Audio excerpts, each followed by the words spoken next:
Kabul airport پر جو ہڑبونگ مچی ہوئی ہے وہ اس کے فیکٹرز کیا ہیں؟ یعنی کہ اس کا فیکٹر سیاسی ہے، یعنی طالبان سے خوف ہے لوگوں کو اس لیے جا رہے ہیں، یا اس کا فیکٹر معاشی ہے اور لوگ صرف اپنے معاشی فائدے کے لیے باہر کے ملک جانا چاہتے ہیں؟ بسم اللہ الرحمن الرحیم۔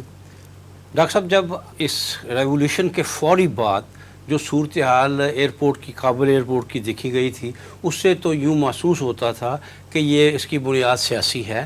اور ابھی اگرچہ افغان طالبان کے رہنما یہ واضح اعلان کر چکے تھے کہ وہ کوئی انتقامی کارروائی نہیں کریں گے، وہ کسی کو انتقام کا نشانہ نہیں بنائیں گے، عام معافی کا اعلان کیا اور عام معافی کا اعلان کر دیا تھا، لیکن لوگوں کے لیے اتنا آسان نہیں ہوتا کہ فوری طور پر کسی چیز کو قبول کر لینا، کیونکہ دشمنی بڑی گہری تھی، جنگ ہوئی تھی، ایک دوسرے کے بندوں کو مارا گیا تھا، لہٰذا شروع میں تو یہ محسوس ہوتا تھا کہ کسی حد تک وہ سیاسی بات ہے، لیکن جب یہ بات عملاً ثابت کر دی افغان طالبان نے، انہوں نے کوئی گرفتاریاں نہیں کی، انہوں نے کہیں کوئی ایسا اقدام نہیں کیا جس سے انتقامی کارروائی کی جائے، اور انہوں نے کسی طرح بھی کوئی اگریسونیس نہیں دکھائی، تو پھر یہ مسئلہ سامنے آیا کہ اب وہ لوگ ہیں باہر جانے والے، جو ظاہر ہے افغانستان ایک غریب ملک ہے، اور غریب ملک ہے، اور وہاں لوگوں کی آمدن کے ذرائع بڑے محدود ہیں، اور ظاہر ہے کہ امریکہ ایک بہت بڑی ریاست، بہت بڑا ملک ہے اور بڑے وسائل والا ملک ہے۔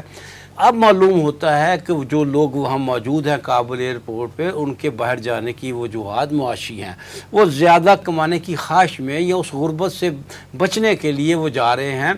دیکھیے، آپ نے اس سے پہلے کئی دفعہ اس قسم کی خبریں پڑھی ہوں گی کہ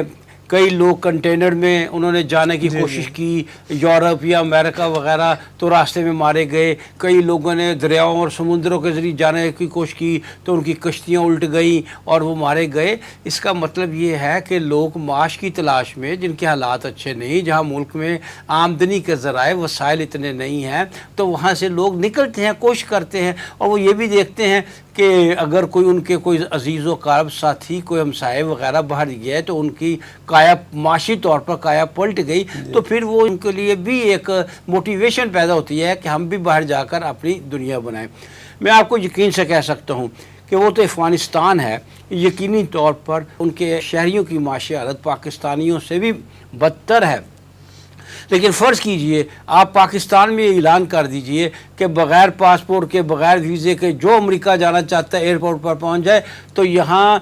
کئی میل لمبی لائنیں لگ جائیں گی اور اس سے زیادہ ہڑبونگ مچے گی، بلکہ کئی اموات واقع ہو جائیں گی۔ لہٰذا اس وقت جو اصل مسئلہ، دیکھیے پھر یہ بھی بات ہے نا کہ اس وقت دنیا کتنی مٹیریلسٹک ہو چکی ہے، دنیا کے سامنے سوائے مادی فوائد کے کوئی چیز اور ہے نہیں۔ کوئی یہ نہیں سوچے گا کہ امریکہ نے کیسے کیسے مظالم کیے، افغانستان کے ساتھ کیا کیا، عراق کے ساتھ کیا کیا، وہ اس کی تاریخ کیا ہے، وہ ظلم پہ ہمیشہ کمر بستہ رہتا ہے۔ کوئی نہیں یہ سوچے گا، ہر ایک یہ سوچے گا کہ میں یہاں آ کر پلاٹ لے لوں، میں کوئی پراپرٹی خرید لوں، وہاں جا کر پیسہ کماؤں۔ تو یہ چیزیں مد نظر ہے، یہ معاشی وجوہات ہے۔ میں سمجھتا ہوں کہ اس وقت کابل ایئرپورٹ پر جو صورتحال ہے اس کی 90% بلکہ 90 سے بھی زیادہ پرسنٹیج جو ہے وہاں جانے والوں کی، وہ اس خواہش مند، وہ خوف زدہ نہیں ہے۔ دیکھیے کس بات پہ انہوں نے خوف زدہ ہونا ہے؟ 13-14 دن تقریباً گزر چکے ہیں، کتنے لوگوں کو انہوں نے پھانسی دے دی ہے، کتنوں کو گرفتار کر لیا۔ اچھا بھائی صاحب، اس میں یہ ہے نا کہ طالبان سے خوف زدہ وہ نہ بھی ہوں چاہے، لیکن وہاں کی جو ایک عدم تحفظ کی جو صورتحال، یا آپ سمجھیں کہ غیر متوقع سچویشن ہے فیوچر کے بارے میں، انہیں پتہ نہیں ہے کہ آگے حالات کس طرف جائیں گے ابھی، تو اس سے بھی تو میں سمجھتا ہوں افغانستان کی تاریخ میں کب حالات بڑے پرسکون اور بڑے ایسے ہوئے ہیں جس میں کوئی یقین کے ساتھ بات کی جا سکتی ہو۔ ہاں، ایک قسم وہ لوگوں کی ہے جو باہر جانا چاہتی ہے اور ان کی شاید معاشی نہ ہو، وہ لوگ ہیں جو بڑے کٹر قسم کے سیکولر، بڑے کٹر قسم کے لبرل ہیں، ان کا اسلامی نظام میں، اسلام نے جو اس نظام دیا ہے اس میں ان کا دم گھٹتا ہے۔ وہ لوگ جا سکتے ہیں جن کی وجہ معاشی نہ ہو، باقی سب کی اصل وجہ معاشی ہے، چند ایک کی سیاسی تھی، اور وہ بھی جو ہے آپ دیکھ نہیں رہے، سابقہ آرمی چیف کیا آرام سے کھڑا ہے ایئرپورٹ پر، کوئی اسے کچھ نہیں کہہ رہا۔ اگر آرمی چیف کو کچھ نہیں کہہ رہے تو کسی عام آدمی کو کیا کوئی کہے گا؟ لہٰذا اب وہ بات تو ختم ہو چکی ہے کہ سیاسی بنیاد پہ کسی کو، افغانی کو کچھ کہیں گے۔ معاشی معاملہ ہے، وہ ہر جگہ پر ہی ہے، تو اس کی معاشی وجوہات ہی ہیں، میرے خیال میں سیاسی وجوہات اب نہ ہونے کے برابر ہے۔